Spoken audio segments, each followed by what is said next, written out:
So ఈరోజు మీకు trading and profit and loss account అనేది చెప్తున్నాను. అలాగే బ్యాలెన్స్ షీట్ అనేది ఎలా ప్రిపేర్ చేయాలో చెప్తాను.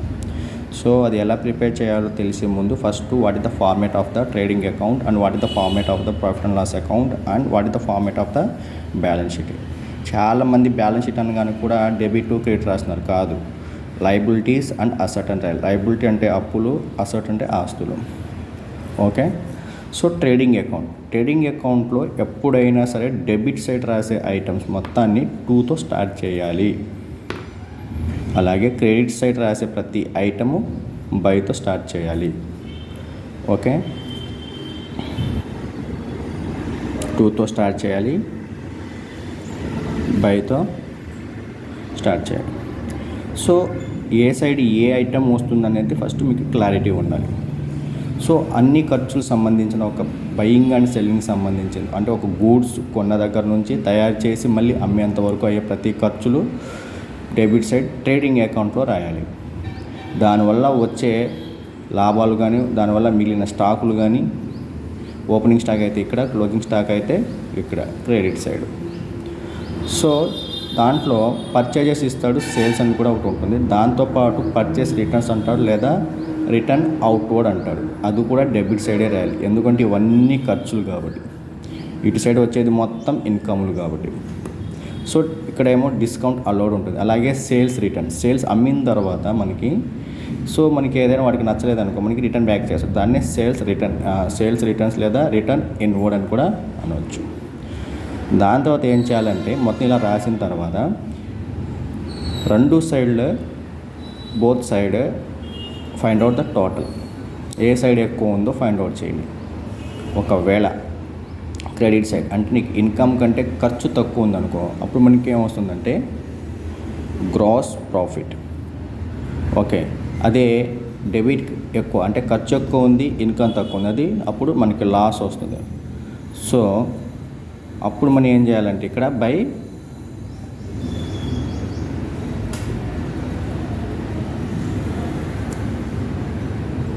గ్రాస్ లాస్ అని చేయాలి.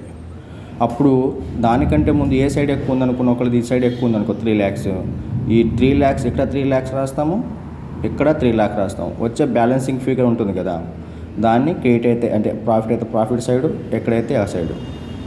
ఓకే, ఫస్ట్ ఏ సైడ్ టోటల్ ఎక్కువ ఉందో అది రెండు సైడ్లు సమానంగా ఉండాలి. ఇక్కడ ఏ చేయాలి, ఇది క్లారిటీగా ఉండండి. తర్వాత ప్రాఫిట్ అండ్ లాస్ అకౌంట్ ఇక్కడ కూడా సేమ్ అంతే. ఇక్కడ ఏం చేస్తారంటే ఒకవేళ గ్రాస్ ప్రాఫిట్ వచ్చిందనుకో, దీన్ని తీసుకెళ్ళి ప్రాఫిట్ అండ్ లాస్ అకౌంట్లో రాయాలి. ఎటు సైడు, క్రెడిట్ సైడ్ అంటే బై గ్రాస్ ప్రాఫిట్ ఇక్కడ రాయాలి. ఒకవేళ లాస్ వచ్చిందనుకో,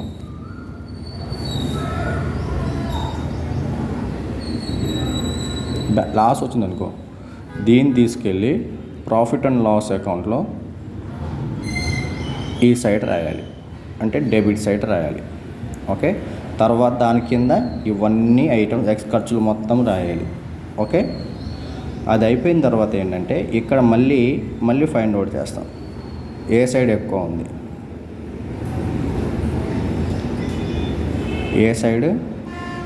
ఉంది, ఒకవేళ డెబిట్ సైడ్ క్రెడిట్ సైడ్ అంటే డెబిట్ సైడ్ ఎక్కువ ఉంది, క్రెడిట్ సైడ్ తక్కువ ఉందనుకో, ఖర్చులు ఎక్కువ ఉన్నాయి, ఇన్కమ్ తక్కువ ఉన్నాయి అంటే ఏంటి, లాసే కదా. సో ఇక్కడ లాస్ అనేది ఎప్పుడు ఇట్టే సైడ్ రాస్తాము, లాస్ట్ ఫిగర్ బ్యాలెన్సింగ్ ఫిగర్ ఎట్లా రాస్తామంటే ఇది నెట్ లాస్ బ్యాలెన్సింగ్ ఫిగర్ ఇక్కడ రాస్తాం. ఓకే, ఒకవేళ ప్రాఫిట్ వచ్చిందనుకో ఇక్కడ రాస్తాం టు నెట్ ప్రాఫిట్ అని రాసి బ్యాలెన్సింగ్ ఫిగర్ అని రాస్తాం. ఓకే, ఇక్కడ రాస్తాం. ఇప్పుడు నీకు net profit or net loss లేదా నెట్ ప్రాఫిట్ వచ్చింది కదా, దాన్ని తీసుకొచ్చి ఇక్కడ లయబిలిటీ సైడ్లో అంటే నీకు వచ్చిన లాభాల నుంచి అప్పులు తీసేస్తావు కాబట్టి ఇక్కడ నెట్ ప్రాఫిట్ అని రాయాలి. నెట్ ప్రాఫిట్ అయితే నెట్ లాస్, అదే నెట్ ప్రాఫిట్ అయితే నెట్ ప్రాఫిట్, నెట్ లాస్ అయితే నెట్ లాస్. నెట్ ప్రాఫిట్ ఉందనుకో ప్రాఫిట్ ఉందనుకో యాడ్ చేస్తాం, లాస్ ఉందనుకో తీసేస్తాం. ఇది బాగా గుర్తుపెట్టుకోండి. సో కనీసం మీరు ఎగ్జామ్లో ఈ ఫార్మేట్ ఎగ్జాక్ట్గా రాయగలిగితే then definitely will get the minimum. If the question paper is given the 10 marks means definitely will get the 5 to 6 marks. Okay. తర్వాత లయబిలిటీస్ ఏమొస్తాయి, క్యాపిటల్, దాంట్లో నుంచి మనం ఏదైనా డ్రా చేసుకుంటే విత్డ్రాల్ వెళ్ళిపోతుంది. ఒకవేళ నెట్ లాస్ ఉంది కదా, నెట్ లాస్ ఉంటే తీసేయాలి. తర్వాత లోన్స్ ఏమైనా ఉంటే, బ్యాంక్ ఓవర్ డ్రాఫ్ట్లో ఉంటే, క్రెడిటార్స్ ఉంటాయి. ఓకే. ఈ సైడ్ ఏం రాస్తామంటే asset side land, building, furniture, fixtures, debtor వస్తే మళ్ళీ ఇక్కడ ఒక కింద బ్యాడ్ డేట్స్ అనేది ఉంటుంది, తీసేయాలి. తర్వాత cash in hand, cash in bank. So మీరు ఎప్పుడైతే ఇక్కడ కట్టగా చేస్తే ఇక్కడ తీసుకొస్తే ఇక్కడ బ్యాలెన్స్ షీట్ అనేది ఆటోమేటిక్గా టాలీ అవుతుంది. మీరు ఇంకేం బ్యాలెన్స్ ఫిగర్ చేయాల్సిన అవసరం లేదు. టోటల్ చేసేసి ఏదో వస్తే అదే మీ ఆన్సర్ అవుతుంది. ఓకే. దీనిపైన ఒక ప్రాబ్లం చెప్తాను మీకు. ఆల్రెడీ మీకు క్వశ్చన్ మీకు ఇచ్చారు కదా క్వశ్చన్ పేపర్. ఫస్ట్ మన క్వశ్చన్ ఇవ్వగానే ఏ ఐటమ్ ఏ అకౌంట్లో రాయాలి ఫస్ట్ ఫార్మేట్ రాసిన తర్వాత చూడండి. ఇక్కడ క్యాపిటల్ అన్నారు, అది ఎక్కడికి వెళ్తుంది? క్యాపిటల్ బ్యాలెన్స్ షీట్లో వస్తుంది. ఓకే. తర్వాత డ్రాయింగ్ ఏం చెప్పినాను, ఇక్కడ లెస్ చేయాలని చెప్పినాను. తర్వాత జనరల్ ఎక్స్పెన్సెస్ అన్ని ప్రాఫిట్ అండ్ లాస్ అకౌంట్లో జీఈ అని రాస్తుంటాను. జనరల్ ఎక్స్పెన్సెస్ వస్తాయి ఇక్కడ, ప్రాఫిట్ అండ్ లాస్ అకౌంట్లో రాయాలి. ఓకే. తర్వాత బిల్డింగ్ వచ్చేసరికి బ్యాలెన్స్ షీట్లో ఆస్తి సైడ్ రాయాలని చెప్పినాను. తర్వాత మిషనరీ కూడా. ఓకే. Furniture and machinery. తర్వాత చూడండి ఓపెనింగ్ స్టాక్ ఎక్కడ రాయాలి? ట్రేడింగ్ అకౌంట్లో రాయాలి.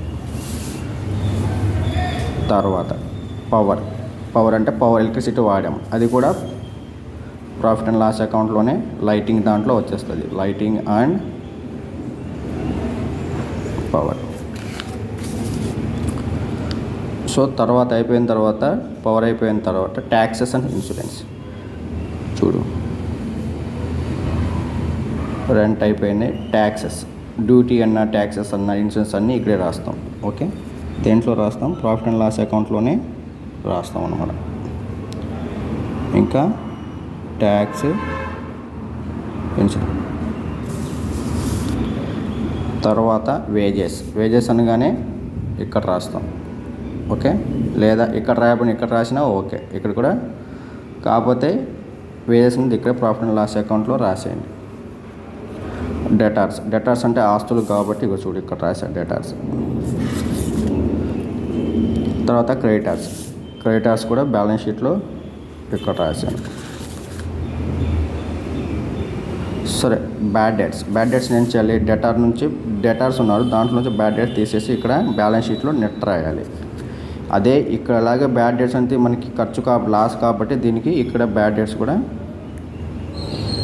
ఈ బ్యాడ్ డేట్స్ని ప్రాఫిట్ అండ్ లాస్ అకౌంట్లో కూడా రాయాలి. ఓకే. తర్వాత సేల్స్ యాడ్ వస్తుంది, ఇక్కడ సేల్స్ ట్రేడింగ్ అకౌంట్లో వస్తుంది. తర్వాత పర్చేజెస్ ట్రేడింగ్ అకౌంట్లోనే వస్తుంది. దెన్ ప్లాంట్ అంటే అది మిషన్ లాంటిది కాబట్టి ఇక్కడే బ్యాలెన్స్ షీట్లో ప్లాంట్ కూడా ఇక్కడ వస్తుంది. తర్వాత కమిషన్ రిసీవ్డ్ అనేది ఏంటంటే ప్రాఫిట్ అండ్ లాస్ అకౌంట్లో రాయాలి. కమిషన్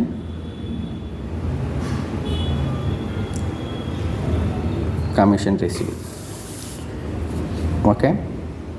తర్వాత బిల్స్ పేయబుల్, నేను ఇంకా వాడికి పే చేయాల్సి ఉన్నాయి కాబట్టి బ్యాలెన్స్ షీట్లో లయబిలిటీ సైడ్ రాయాలి. Bills payable. ఒకవేళ బిల్స్ రిసీవబుల్ ఉంటే అసలు సైడ్ రాయాలి. బిల్స్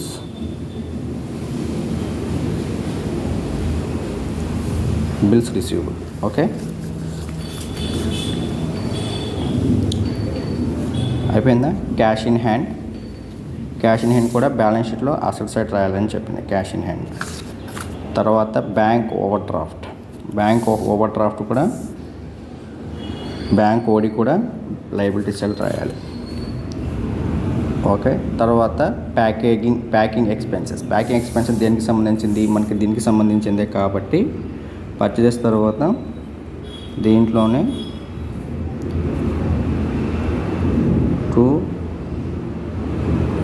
ప్యాకింగ్ ఎక్స్పెన్సెస్ కూడా ట్రేడింగ్ అకౌంట్లోనే వస్తుంది. ఓకే, సో ఇలా చేసుకున్న తర్వాత ఇప్పుడు బ్యాలెన్స్ చేసుకోవాలి. ప్రాఫిట్ ఒకటే ఏం చేయాలి ఇది మొత్తం చెప్పాను కాబట్టి కనీసం ఈ ఫార్మేట్ని ఎగ్జాక్ట్గా దించేటట్టు అయినా ట్రై చేయండి. అలాగే సొల్యూషన్ కావాలంటే చెప్తాను. సో ఛానల్స్ అందరూ సబ్స్క్రైబ్ చేయండి, లైక్ చేయండి. Thank you.